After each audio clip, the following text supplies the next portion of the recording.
Queridos irmãos, na primeira leitura do primeiro livro dos Reis, lemos todo este episódio tão cheio de solenidade, de cuidado, de amor. Era a dedicação do Templo de Jerusalém. Nós, ao lermos a vida do rei Davi nas últimas semanas, percebemos o quanto ele era um homem zeloso. De fato, ele teve essa loucura de amor, o desejo de construir uma casa para Deus. E já tinha ele na tenda montada para a Arca da Aliança, contratado mais de 4.800 cantores para que ficassem durante todo o tempo, dia e noite, na casa, na tenda da reunião, louvando o Deus de Israel. Davi mesmo escrevia os louvores, os salmos, e todos aqueles ministros estavam ali o tempo todo louvando.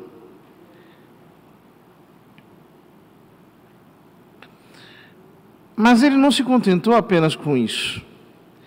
Ele queria um templo, mas ele não conseguiu construí-lo.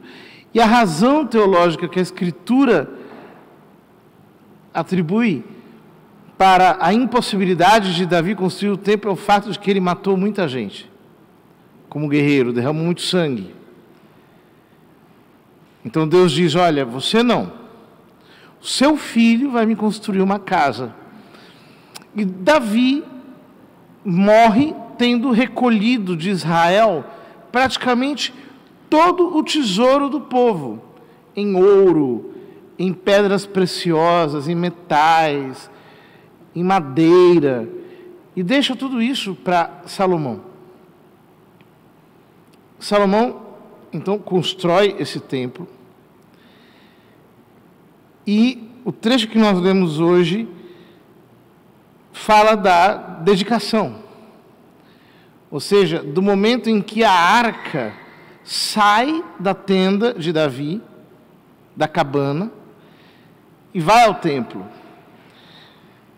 Salomão convoca todo o povo a fim de transferir a arca da aliança. E vieram todos os anciãos de Israel, carregando a arca junto com a tenda e todos os objetos sagrados. No caminho iam imolando ovelhas e bois em tal quantidade que não se podia contar nem calcular. Eles são imagem do sacrifício de Cristo. Ou seja, não há possibilidade de entrar na presença de Deus sem ser passando pelo sangue de Jesus. É pelo sacrifício expiatório dele que nós somos justificados, nós somos tornados apresentáveis diante de Deus Pai. Os sacerdotes conduziram a Arca da Aliança ao seu lugar, no santuário do templo, ao Santo dos Santos, debaixo das asas dos querubins, pois os querubins estendiam suas asas sobre o lugar da arca, cobrindo a arca e seus varais por cima. Dentro da arca só havia as 2 tábuas de pedra, que Moisés ali tinha deposto no Monte Horebe, quando o Senhor concluiu a aliança com os filhos de Israel, logo que saíram da terra do Egito. É impressionante isso, porque o templo é uma construção que não era tão grande assim, era mais ou menos o tamanho de uma igreja paroquial, que tinha 3 partes. O átrio, o pátio dos israelitas, dentro dele, né? Fora tinha o átrio. O pátio dos israelitas, depois o santo, ou o lugar santo, que era o lugar onde transitavam os sacerdotes, e lá no fundo um quartinho, que era o chamado Santo dos Santos. E se entendia que ali era o lugar onde habitava a presença de Deus. Como a arca era, enfim, uma arca, né? Encimada por esses 2 querubins, os judeus criam que a presença de Deus estava entre os querubins, que era o lugar onde o Senhor repousava os seus pés. Mas dentro da arca estava apenas a tábua dos mandamentos, as 2 tábuas de pedra. Essas 2 tábuas de pedra representam para nós o Espírito Santo. Por quê? Porque a Escritura diz que chegaria o dia em que ele escreveria a sua lei, não mais em tábuas de pedra, mas em nossos corações. Essa lei nova, essa lei da graça, é a própria graça do Espírito Santo. Ou seja, quando nós passamos pelo sangue de Cristo, Deus nos introduz na sua intimidade de tal modo que a sua palavra é inscrita no nosso espírito. Essa é a diferença de um cristão verdadeiro para um cristão, digamos, fake. Um cristão verdadeiro tem a lei de Deus inscrita na sua alma, ou seja, um cristão falso, ele até perdoa, mas ele faz um esforço muito grande para perdoar. Não é o instinto dele, ele não gosta de perdoar, ele gosta de se vingar. O cristão falso, ele gosta mesmo de briga, então ele faz um esforço gigantesco para não entrar numa briga. Ele gosta disso, ele gosta de intriga, ele gosta de xingar os outros, ele gosta, por exemplo, das coisas da terra. Ele não quer rezar, ele não quer oferecer sacrifícios, ele não quer ouvir a palavra, ele não tem interesse pelas coisas divinas. Ele até vai à igreja, mas se esforçando, fazendo um esforço gigantesco. Ele até reza, mas assim, a pulso, contra a vontade.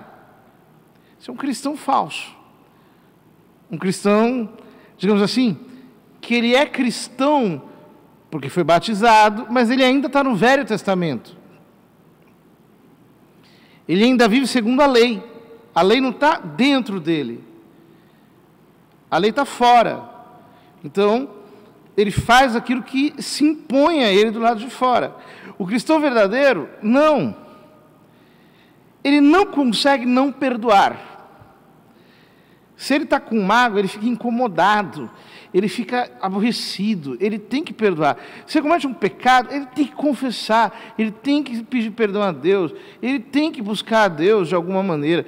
Ele não consegue ficar sem rezar, ele precisa buscar a oração, precisa buscar os sacramentos, ele tem necessidade disso. Por quê? Porque a lei está escrita no seu coração.